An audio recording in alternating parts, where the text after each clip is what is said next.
What's up mga waranap? Hello mga kalukalo. Hi mga Ging. Good morning.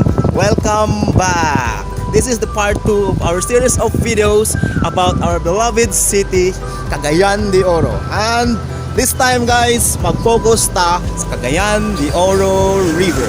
So naami karon din sa Cagayan Oro River.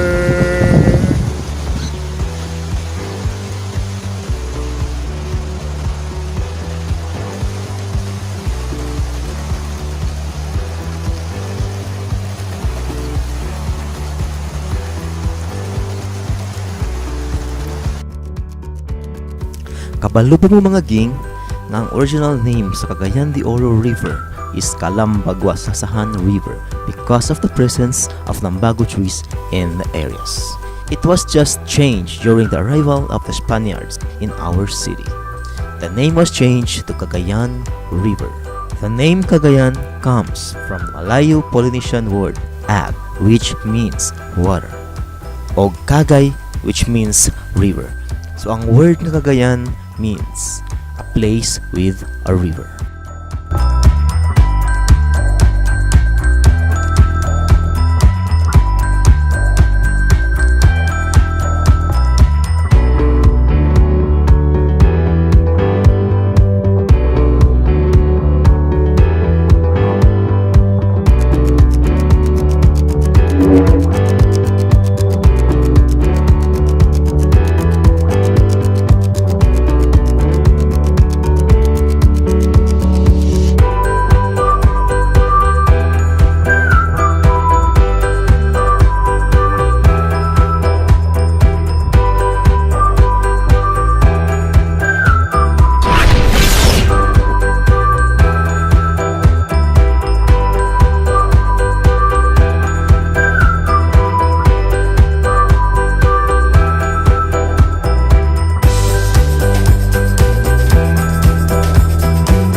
So, after a 90-kilometer journey from its headwaters or sa iyahang source, which is somewhere in Kalatungan and Kitanglad mountain ranges, Cagayan de Oro River finally discharges its load to the Makahalar Bay, creating a beautiful estuary that serves as a natural habitat for some local marine life.